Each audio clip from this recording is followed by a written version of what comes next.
इस वीडियो में हम कक्षा 8 का प्रश्नावली 6.4 का प्रश्न नंबर 8 और 9 को हल करेंगे।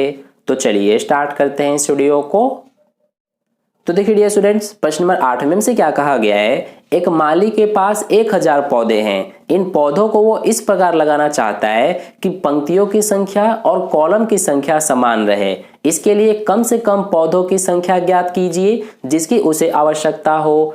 तो देखिए इसका सॉल्यूशन हम कैसे करेंगे। हमसे कहा गया है कि माली के पास कुल 1000 पौधे हैं। अब हमसे कहा गया है कि इन 1000 पौधों में और कितने पौधों की आवश्यकता पड़ेगी ताकि पंक्तियों की संख्या और कॉलम की संख्या समान रहे। तो इसके लिए हम क्या करेंगे, सबसे पहले देखिए, मान लीजिए यहाँ पर हमारे पास कुछ पौधे हैं इस तरह से, ठीक है, जिनको हमने ऐसे लगा दिया। अब देखिए इसमें हमारे कितनी पंक्तियां हैं, 1 2 3 और कॉलम भी 3 ही है, 1 2 3। तो कुल कितने पौधे हो गए, 9 पौधे हो गए। अब इस 9 पौधे से जो ये हमारे पौधे हमने लगाए हैं इनमें पंक्तियों की संख्या और कॉलम की संख्या जो है वो समान है, क्योंकि पंक्तियां भी 3 है और कॉलम भी 3 ही है। ऐसा क्यों हुआ, क्योंकि जो ये 9 है ये हमारा एक पूर्ण वर्ग संख्या है, लेकिन यहाँ पर जो हमें प्रश्न में 1000 पौधे दिए गए हैं ये पूर्ण वर्ग संख्या नहीं है। तो हमसे यही पूछा गया है कि हम इसमें और कितने मिला दें, यानी कि कितने और संख्या की आवश्यकता पड़ेगी ताकि ये हमारा एक पूर्ण वर्ग संख्या बन जाए। तो इसके लिए हम क्या करेंगे कि इसका हम वर्गमूल ज्ञात करेंगे भाग विधि से। तो ये हम कैसे करते हैं, सबसे पहले इस तरह से हम पेयर बनाते हैं और फिर इसके बाद जो इसमें हमारा पहला पेयर होता है इसके नीचे हम एक ऐसी वर्ग संख्या लिखते हैं जो इसके बराबर हो या इससे छोटी हो। तो इसे छोटी हमें लिखना पड़ेगा 9। 9 किसका वर्ग होता है, 3 का। तो 3 एक बार यहाँ और एक बार यहाँ लिखेंगे। अब घटाएंगे तो ये बचेगा 1। अब इस दूसरे वाले पेयर को यहाँ उतार देते हैं और फिर जो ये 3 है इसका दुगुना इसके नीचे लिखते हैं तो ये हो जाएगा 6।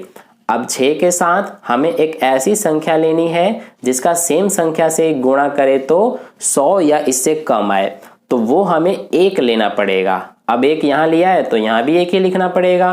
तो ये हो जाएगा 1 1 कम 1, 6 कम 6, तो ये 61 आ रहा है। अगर आप यहाँ पे 2 लेंगे ना तो इससे ज्यादा हो जाएगा, इसीलिए हमें 1 ही लेना पड़ेगा।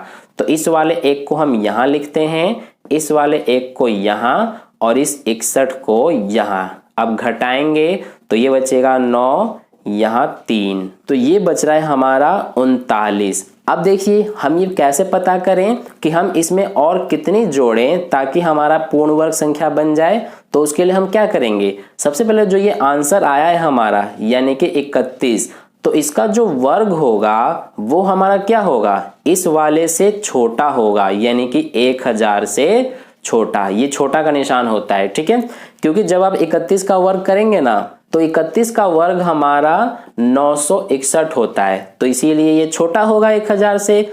अब हम ये पता करने के लिए कि इसमें हम कितना जोड़ें ताकि ये एक पूर्ण वर्ग संख्या बन जाए, तो उसके लिए हम क्या करते हैं कि जो यहाँ आंसर आता है तो इससे अगली संख्या का वर्ग करते हैं। तो यहाँ पर 31 आया है तो 31 के बाद अगली संख्या 32 हो जाएगा, तो इसका वर्ग करेंगे तो ये आएगा 1024। तो अब हम क्या करेंगे कि जो ये हमारा वर्ग आया है 1024, इसमें से इस वाले को घटा देते हैं, तो ये हमारा कितना बचेगा, 24। यानी कि यही 24 हमारा आंसर है। यानी माली को कितने पौधों की आवश्यकता पड़ेगी, 24 पौधों की। तो इसीलिए यहाँ पर हम लिख देंगे कि 24 पौधों की आवश्यकता है, ठीक है। तो यही हमारा आंसर है। तो इस तरह से हमारा प्रश्न नंबर 8 का सॉल्यूशन कंप्लीट हो गया। इसी तरह से हमें प्रश्न नंबर 9 को भी करना है। तो चलिए अब हम प्रश्न नंबर 9 को करते हैं।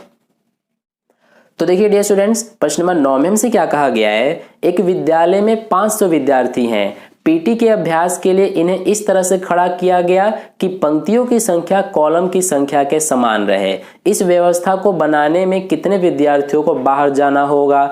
तो देखिए इसका सॉल्यूशन हम कैसे करेंगे। इसमें हमें कहा गया है कि कुल कितने विद्यार्थी हैं, 500। अब हमें कहा गया है कि जो ये कुल 500 विद्यार्थी हैं इनको इस तरह से खड़ा किया जाना है कि पंक्तियों की संख्या और कॉलम की संख्या समान रहे।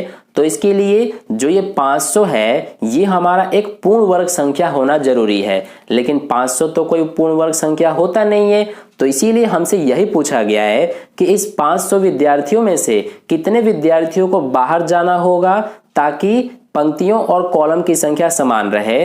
तो इसके लिए हमें क्या करना होगा कि 500 में से हम कितना घटा दें ताकि हमें एक पूर्ण वर्ग संख्या मिल जाए। तो इसके लिए हम भाग विधि का प्रयोग करेंगे और इसका वर्गमूल ज्ञात करेंगे। तो इसके लिए इस तरह से हम जोड़े बनाते हैं पीछे से, ये हमारे 2 जोड़े बन गए। अब जो ये पहला जोड़ा है इसके नीचे हम एक वर्ग संख्या लेते हैं, तो इसके नीचे हमें 4 लेना पड़ेगा। और 4 किसका वर्ग होता है? 2 का। तो इस 2 को एक बार यहाँ और एक बार यहाँ, अब घटाएंगे तो ये बचेगा 1। अब दूसरे पेयर को यहाँ उतारेंगे, ठीक है। अब 2 का दुगुना 4 होता है तो वो इसके नीचे लिखेंगे। अब 4 के साथ हमें एक ऐसी संख्या लेनी है जिसका सेम संख्या से गुणा करे तो 100 या इससे कम आए, तो वो संख्या हमें 2 लेना पड़ेगा। अब 2 यहाँ लिया है तो यहाँ भी 2 लिखेंगे, तो 2 दूना 4, 4 दूना 8, 84 आ रहा है, ठीक है। क्या लिखने पर? 2। तो इस 2 को यहाँ, इस वाले 2 को यहाँ और 84 को यहाँ लिखेंगे और घटाएंगे तो ये बचेगा 6 और यहाँ पर बचेगा हमारा 1, यानी कि 16 बच रहा है। तो यही 16 हमारा वो आंसर है, यानी कि कुल 500 विद्यार्थियों में से 16 विद्यार्थियों को बाहर जाना होगा। तो इसीलिए यहाँ पर हम लिख देंगे कि 16 विद्यार्थियों को बाहर जाना होगा, ठीक है। तो इस तरह से हमारा यही 16 आंसर है। तो इस तरह से प्रश्न नंबर 8 और 9 का सॉल्यूशन कंप्लीट हो गया। आई होप आपको अच्छे से समझ में आ गया है। अगर आपको वीडियो अच्छा लगा है तो लाइक कर देना, अपने दोस्तों के साथ शेयर कर देना, और पहली बार वीडियो को देख रहे हैं तो चैनल को सब्सक्राइब करके बगल में जो बेल आइकन आता है उस पर ऑल वाले पे क्लिक कर लेना, ताकि नेक्स्ट वीडियो जैसी अपलोड की जाए उसका नोटिफिकेशन सबसे पहले आपको मिल जाए। मिलते हैं फिर अगले वीडियो में। धन्यवाद।